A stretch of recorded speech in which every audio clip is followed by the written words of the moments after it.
Welcome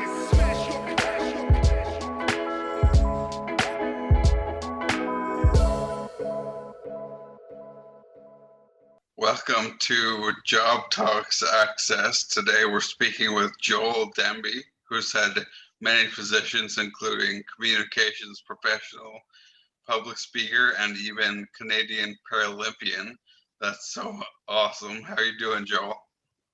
I'm doing okay, man. It's great to be here with you, and I hope you're doing okay, Paul. And thanks for hosting me today. Yeah, for sure. Just being healthy is a bit of a win these days, I guess, eh? I hear you. It's been very challenging, I think, for so many employees with disabilities, just general people with disabilities. Accessing care and socializing, and obviously the unprecedented anxiety and uncertainty of lockdown. So very cognizant of that, and but yeah, we'll get through this together, man. Definitely. Yeah. Well, thanks for joining us. And just to get us started, I wonder if you could just tell us a bit about what you do for a living right now.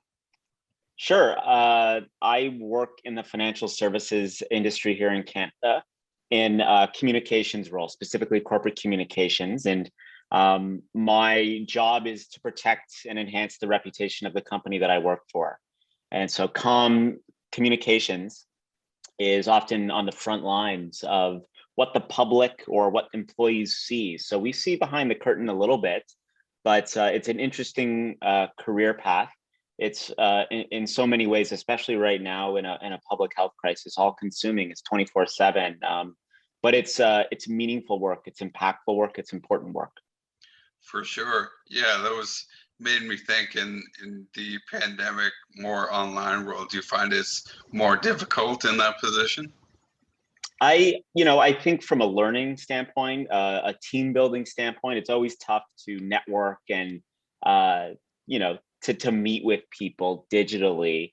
Often that means you have to find a calendar booking to do so. I mean, those incidental conversations that you have in the workplace have been gone for more than a year now for many white collared workers throughout Canada, and I'm no different. But I'm learning how to do it digitally, and I think words and really leaning in and being a bit self-promotional can kind of help with that. For sure. Yeah, I agree. And what would you say is the best part about your job? What do you enjoy the most? I mean, I I think it's a cliche answer, but it's the people you work with at the end of the day. If you don't like your colleagues, your boss, the mission of the company that you work for, all of that, work kind of falls away. So I think it's really important to feel supported. And I feel supported, and I like my team. And I think that's at the end of the day what I look to, just as I did as an athlete. Who are my teammates? I want to be part of a team that I feel like I'm learning. And that's certainly probably the best part of my job, is that I am around a lot of smart, influential people. And, I don't take that for granted. Yeah, enjoying the people you work with is so important. Totally. So you've had a bit of a journey. What is it, the path that you took? How did you end up where you are now? I grew up with a disability. I was born with a spinal tumor, and my parents, even though I used a wheelchair literally from the age of 5, 6, threw me into a bunch of sports. Eventually found my way into wheelchair tennis. Eventually rose to the national team. Eventually got to the #1 in Canada, and then represented Canada at the Paralympics and Pan Am Games. I retired after winning a bronze medal with my doubles partner Philippe Bedard at the 2015 Pan Am Games. I quickly joined the financial services industry. I had a background already in marketing and communications. It felt natural. My career trajectory isn't typical. I spent my initial part of my career in my 20s going to school, getting a co-op position at a major company in Canada, getting hired full-time, and then quitting 2 years later to pursue my dream of representing Canada at the Paralympics, which I did. But then after a few years of full-time sport, realized that injuries and age and wanting to settle down were going to be really important.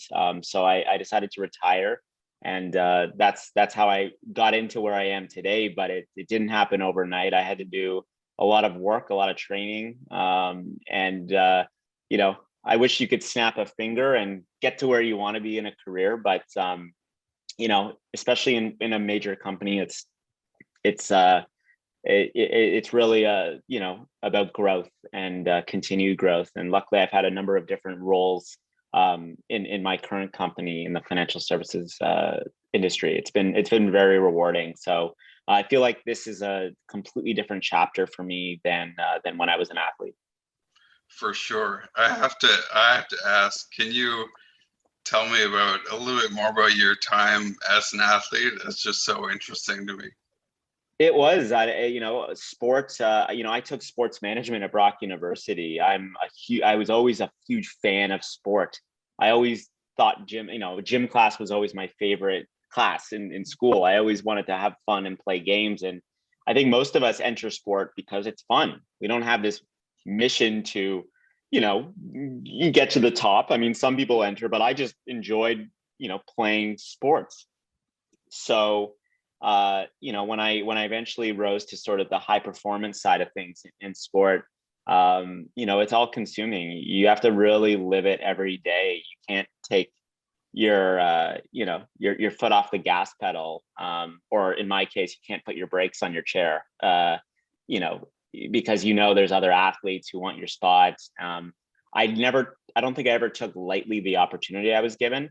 Definitely, there were certain things about myself that I've learned, you know, about how to address challenges and how to focus on the mental side of the game that I had to learn as an athlete. But honestly, it was amazing traveling the world, you know, with your friends and coaches, and I had so many amazing adventures, some hilarious adventures along the way too. But you know, some of my closest relationships came out of sport. But what an honor it was to compete for Canada. Definitely. Maybe I teed you up a little bit here, but I'm wondering, is there a best job you've ever had? Do you have a favorite? Athlete. I mean, people ask like, oh, you know, how could I not say athlete? I mean, it was you know, going to compete in the Paralympics. You know, I loved my favorite career path was an athlete. I got to see it from full circle, from being a young lad, you know, annoying young lad who wanted to you know, hang around all the older adults, some of whom were other older athletes, some of whom were Paralympians. I was definitely an impressionable young kid, and you know, started out as a recreational player, ended up, you know, doing it full time, and then winning a medal, and then becoming a coach. I mean, it came full circle. So whereas right now it's still you know, I'm still working my way up the corporate ladder, and trying to lean in when I can, and learn to shut up when I should. You know, that's important. It's a different lifestyle. Yeah, I imagine being an athlete just has to be so rewarding. It is, because you're the CEO of basically your life. You have to, you know, it's up to you to train. It's up to you to get up in the morning, to go through snow in the middle of February and put your tennis wheelchair into an indoor tennis facility. It's you know, it's not all glamour. You know, you're spending way more time training, and you know, not the greatest weather. So but yeah, I definitely was able to achieve what I set out to achieve. Yeah, that's super cool. I'm wondering, over the course of your whole career, how have you found the process of looking for a job? Have you had experience with recruiting or interviews, stuff like that? Yes, I've you know, applied to jobs. I've been through the interview process. Didn't get every job I wanted, I gotta say. You know, I you know, it sometimes can be very difficult finding your way into an organization. And then when you get into a major company, it's can sometimes be even more difficult navigating who the right people managers are, who the right influencers are, especially digitally right now. And you know, I can imagine the difficulty of being onboarded into a company digitally right now, and finding out what path you need to do to advance to the next level. But yeah, a lot of experience going through the job application process, being, you know, in some ways recruited, whether it's internally or externally, but it's a competitive world out there. So I know that from my years playing wheelchair tennis, but it's in some ways similar in the corporate world. Yeah, no one really enjoys looking for a job, I guess. When it's a stressful, it's a very stressful process. Even more stressful because not every company has an accessible way to apply to a job, or I think if you're an employee with a disability, you're obviously navigating disclosure. Should I disclose that I have a disability? As you know, Paul, 70% of disabilities, are invisible. Even right now, talking to you, it's an invisible disability. At least, right now that we're doing digitally, which is interesting. But yeah, it is difficult, and it's maybe one day we can make it easier. But it's a major reason why that difficulty in the application process as to why 40% of Canadians with working age Canadians with disabilities are unemployed. Right. And that makes me think, is there any other barriers you feel like you've encountered or overcome in your career path? I think the barriers, in some ways, a company tends to focus on the employee experience when you get into the office or how you interact online.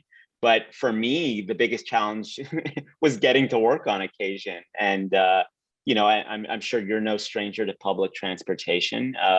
It's a disaster in so many levels, depending on which city you live in. Where are you going to live? I remember when I first moved to Toronto and I was trying to find a place to live. It was a really difficult experience, not just because I was trying to, live near an accessible subway station, but my goodness, the costs associated with living in Canada's major cities for persons with physical disabilities who need maybe a bigger place, maybe you need a more accessible, newer place. That comes at a cost. And so I can see how that would be a major barrier, and one that I've personally faced. Right. And you've been obviously very successful, but do you feel like there's any barriers that really forced you to redirect or rethink your career path in general? Yeah, I think most of those barriers are the bias and stigma associated with disabilities.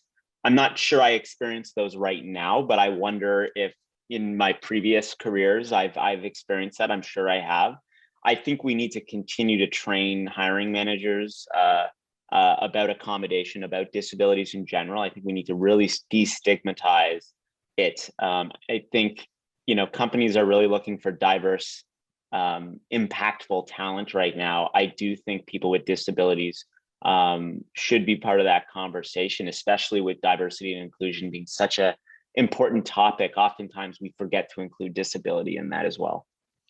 Right. So you mentioned a few things there, maybe that we wanted to look at moving forward. Have you noticed any improvements in the past few years that you've seen as far as accessibility in the workplace? Yes, I think, I was really lucky to find myself using the workplace accommodation programs offered at my current company. I think most companies have become really good reducing physical barriers, thanks to the AODA here in Ontario.